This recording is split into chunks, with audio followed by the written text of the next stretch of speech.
హైదరాబాద్లో దహించు అగ్ని స్తుతి ఆరాధన కూడిక జూన్ 26వ తేదీన ఉదయం 10 గంటల నుండి ప్రారంభించబడును. ఈ కూడికలో డాక్టర్ జైశీలన్ గారు, సిస్టర్ క్యాథరిన్ గారు, సిస్టర్ కరిష్మా గారు బలమైన స్తుతి ఆరాధనలు నడిపించెదరు.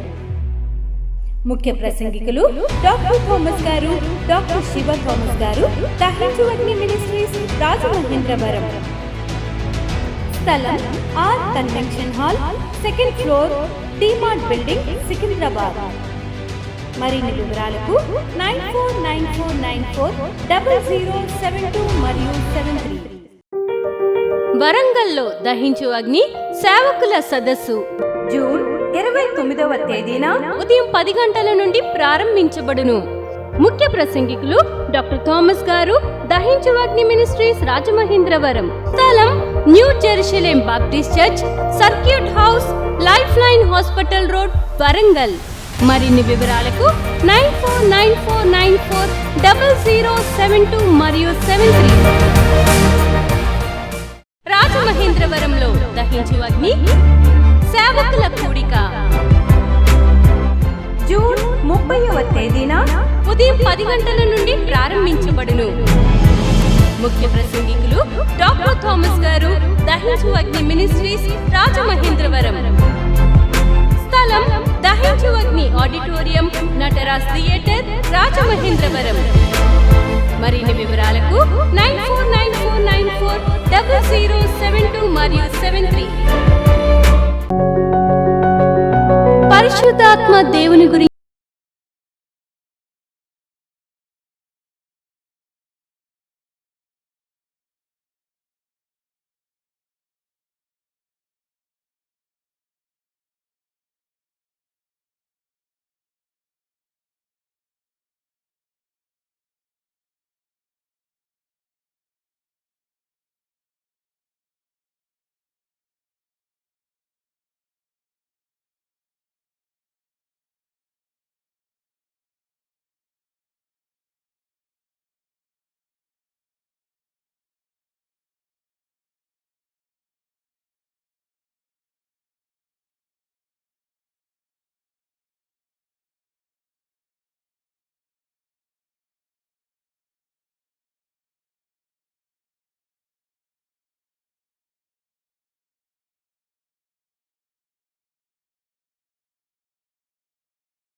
డబల్ 072 మరియు 73.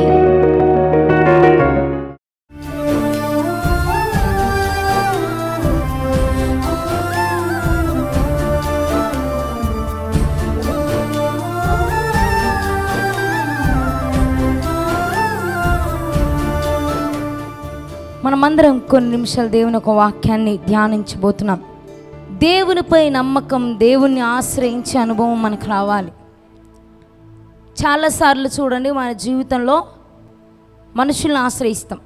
ఒక జబ్బు రాగానే డాక్టర్ని ఆశ్రయిస్తారు మనుషుల్ని, కష్టం రాగానే మనుషుల్ని వెతుకుతారు. ఏది వచ్చినా ఒక సమస్య పోయి 10 సమస్యలు వస్తున్నాయి ఈనాటి క్రైస్తవులకి. ఎందుకు అలా వస్తున్నాయంటే, శ్రమకాలంలో, పోరాటంలో, ఒంటరితనంలో, నీ పోరాటంలో నువ్వు దేవునిపై ఆధారపడుట కంటే మనుష్యులపై ఆధారపడటం ఎక్కువైపోయింది.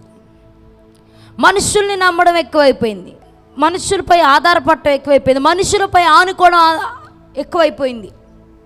మనుషులపై ఆధారపడినంత కాలం ఒక శ్రమ కాలం పోయి మనకేమొస్తాయి? కష్టాలు, బాధలు, పోరాటాలు వస్తాయి.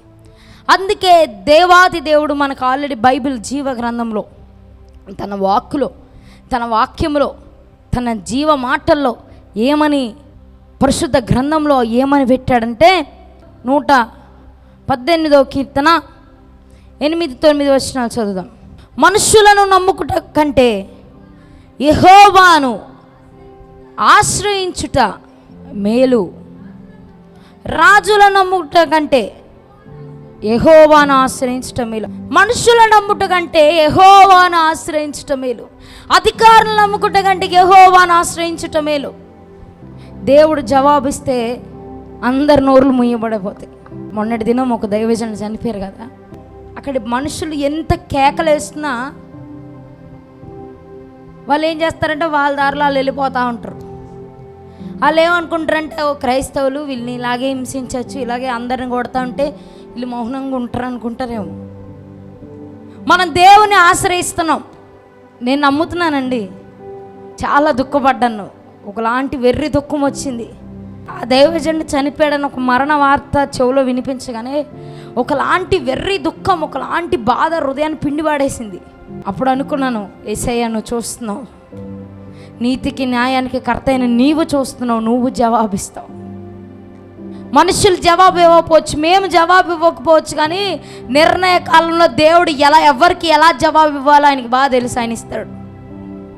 మనుషులను ఆశ్రయించట కంటే, శ్రమ కాలంలో మనుషుల వెనకాల పడుట కంటే యెహోవాను ఆశ్రయించటం మేలు.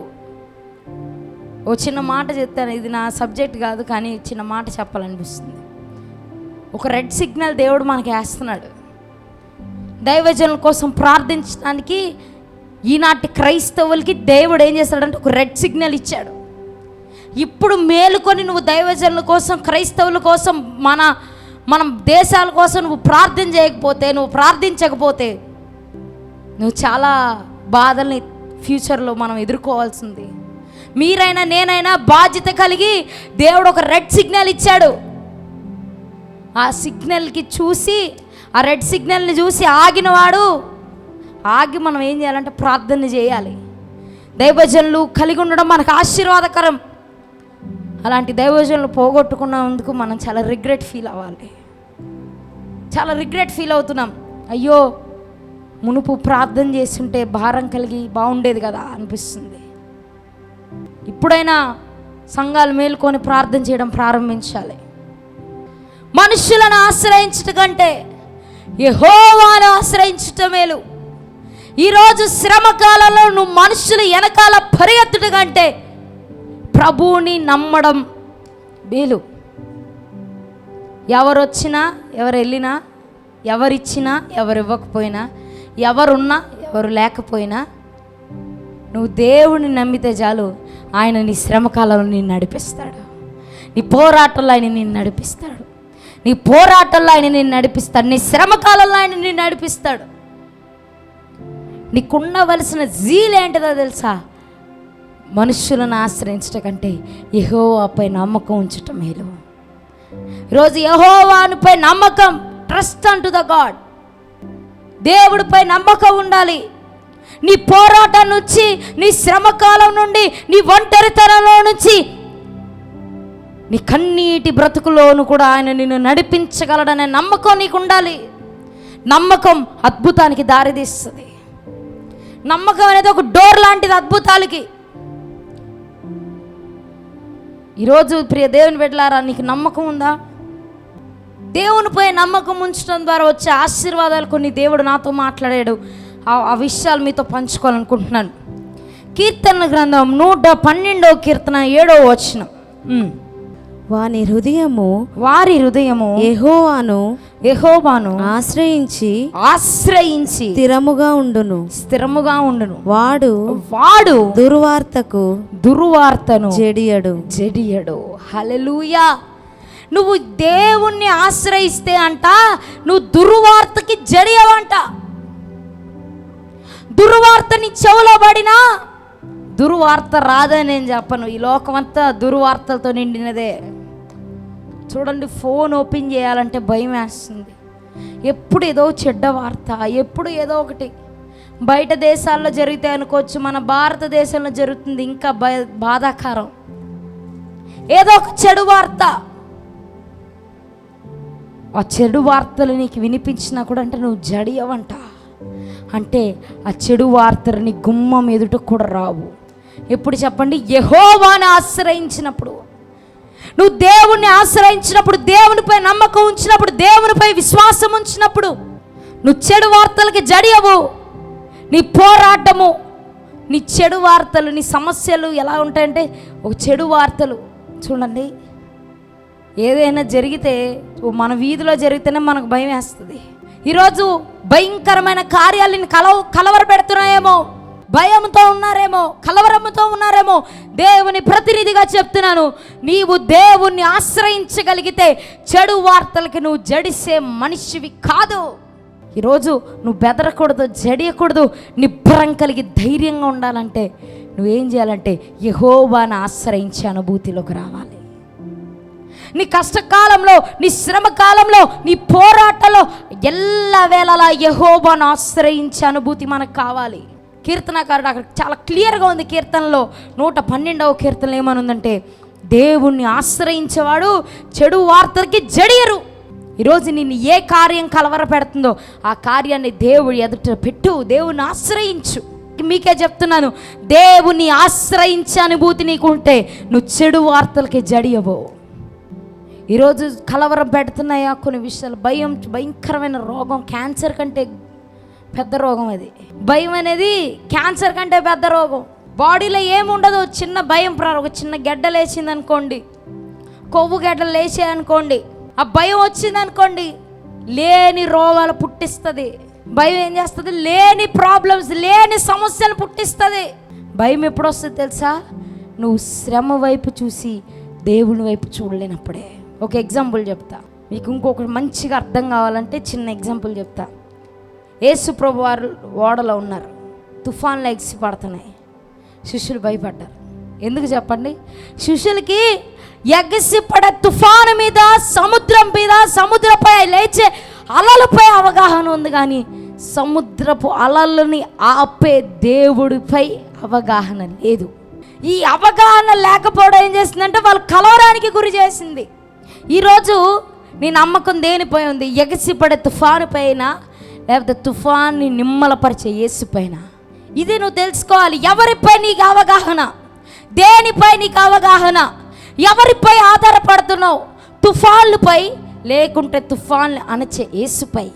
ఒకవేళ దేవునిపై ఆధారపడగలిగితే, నువ్వు దేవుడిపై ఆధారపడగలిగితే, తుఫాను ఎగసిపడ్డా, పెనుగాలిలు వీచినా కూడా నువ్వు జడియావు.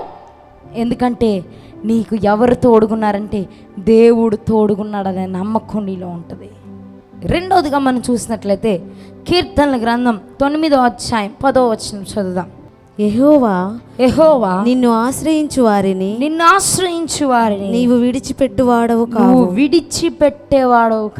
కావున నీ నామం ఎరిగిన వారు నిన్ను నమ్ముకొందురు. హల్లెలూయా.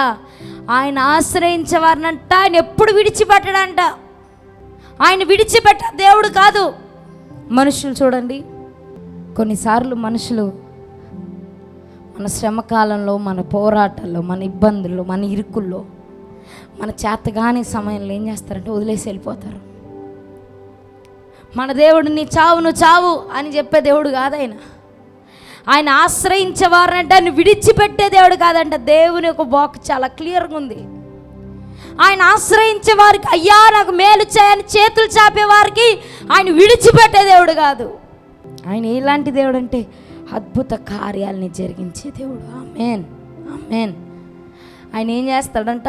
అద్భుత కార్యాలని జరిగిస్తాడంట. రోజు ప్రియ దేవుని బిడ్డలారా, ఆయన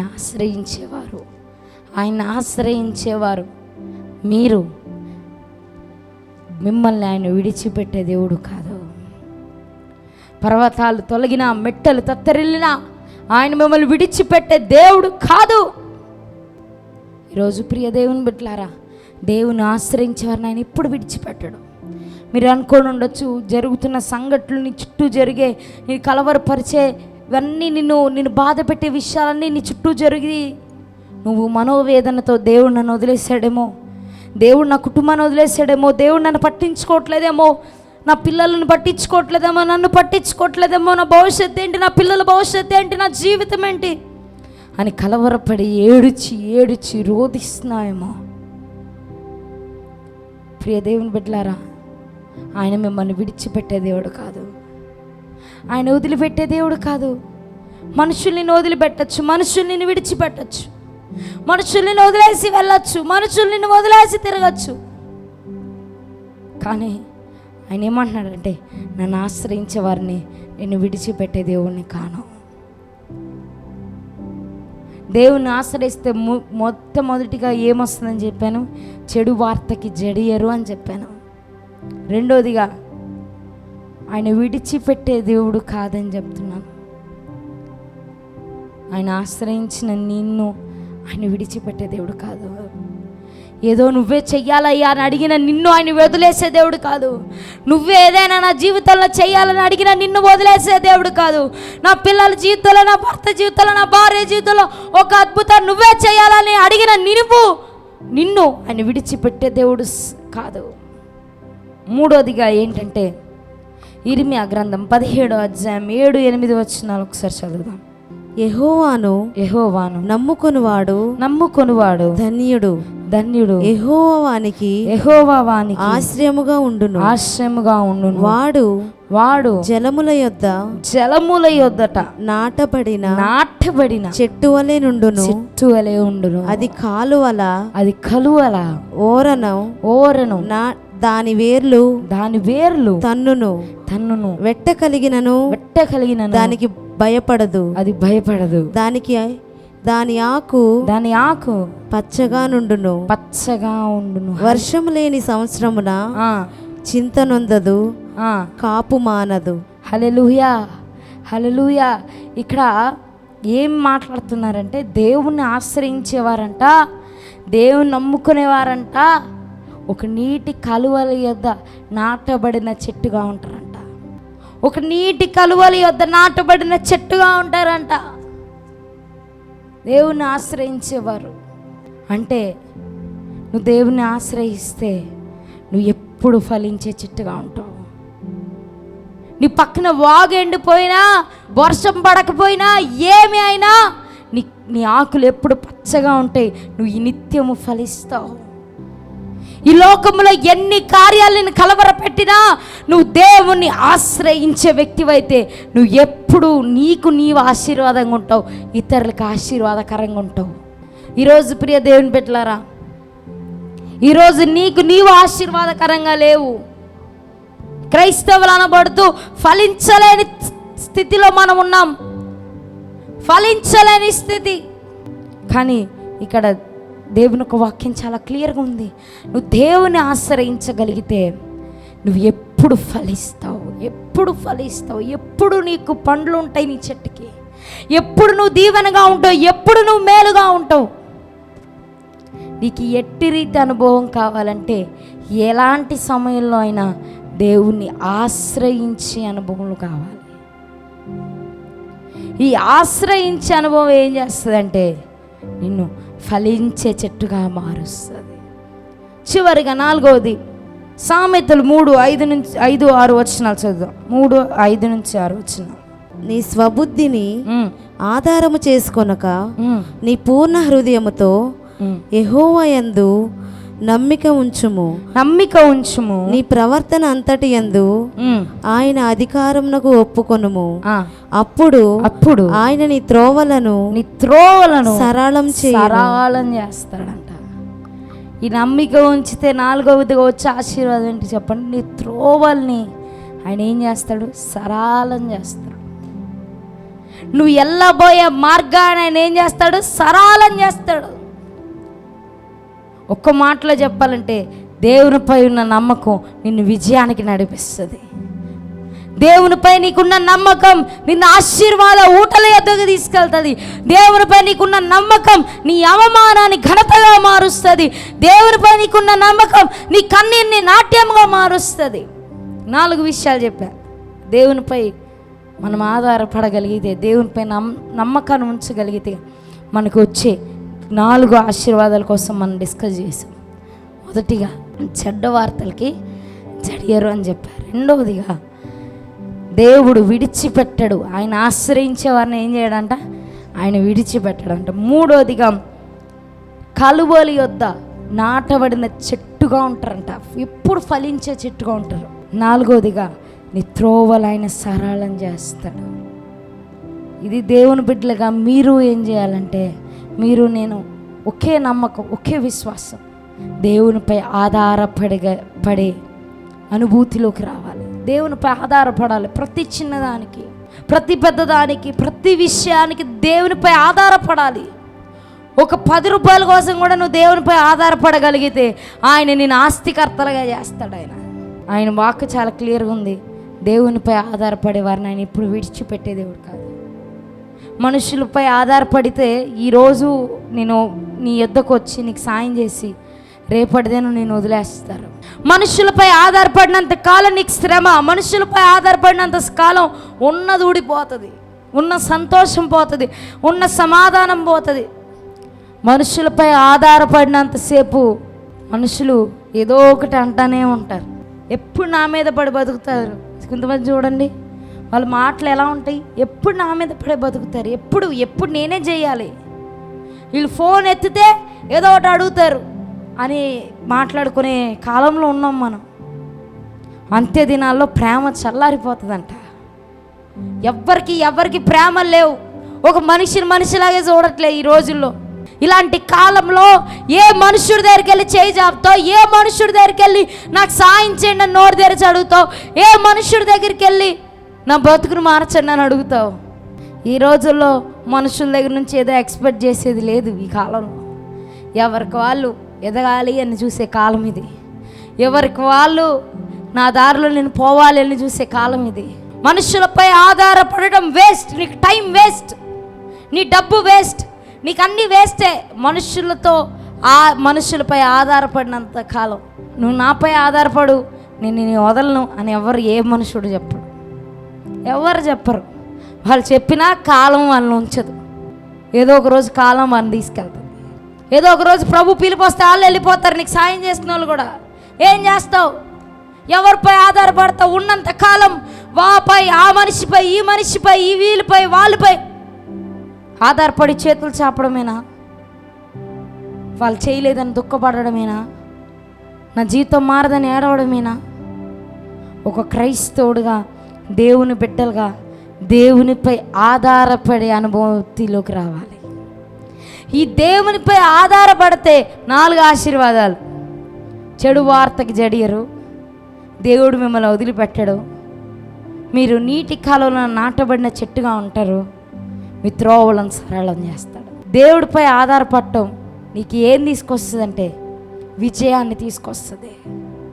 మీరు చిన్న ప్రార్థన చేస్తా మీ కొరకు.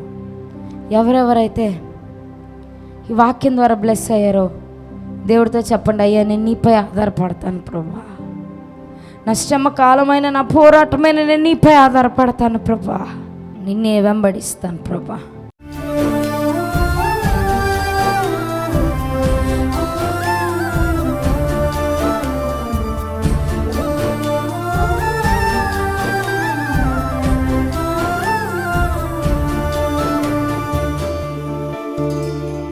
మహాగణుడా, మహోన్నతుడా, నిన్న నేడు నిరంతరం ఏకరీతిగా ఉండు మా యేసయ్య. నీపై ఆధారపడే అనుభూతిలోకి రావాలి యేసయ్య. నీపై ఆధారపడాలి, నీపై ఆధారపడాలి. ప్రతి బిడ్డని పేరు పేరు చొప్పున ఆశీర్వదిస్తున్నాం తండ్రి.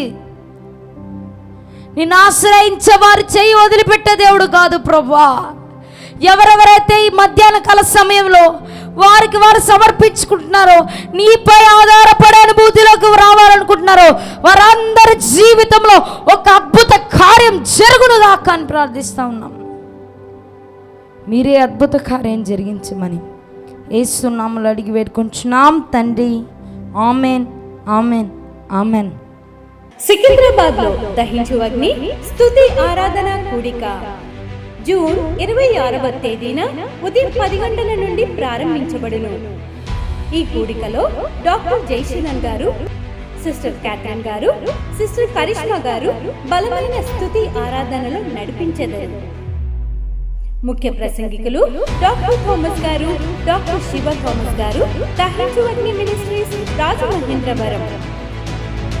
స్థలం R convention hall, 2nd floor, T Mart building, Secunderabad.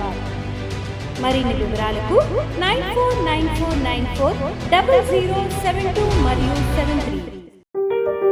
వరంగల్లో దహించు అగ్ని సేవకుల సదస్సు జూన్ 29వ తేదీన ఉదయం 10 గంటల నుండి ప్రారంభించబడును. ముఖ్య ప్రసంగికులు డాక్టర్ థామస్ గారు, దహించు అగ్ని మినిస్ట్రీస్ రాజమహేంద్రవరం. స్థలం new Jerusalem Baptist church, circuit house, life line hospital road, Warangal. మరిన్ని వివరాలకు 9494940072 మరియు 73. రాజమహేంద్రవరంలో దహించు అగ్ని సేవకుల కూడిక జూన్ 30వ తేదీన ఉదయం 10 గంటల నుండి ప్రారంభించబడును. ముఖ్య ప్రసంగికులు డాక్టర్ థామస్ గారు, దహించు అగ్ని మినిస్ట్రీస్ రాజమహేంద్రవరం. స్థలం దహించు అగ్ని ఆడిటోరియం, నటరాజ్ థియేటర్, రాజమహేంద్రవరం. మరిన్ని వివరాలకు 9494940072 మరియు 73. పరిశుద్ధాత్మ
.0072 మరియు 73.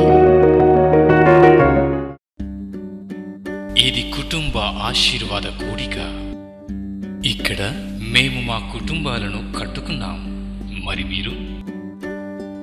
అయితే ప్రతి శుక్రవారం రాజమహేంద్రవరంలో జరిగే ఈ కుటుంబ ఆశీర్వాద కూడికలో పాల్గొనండి.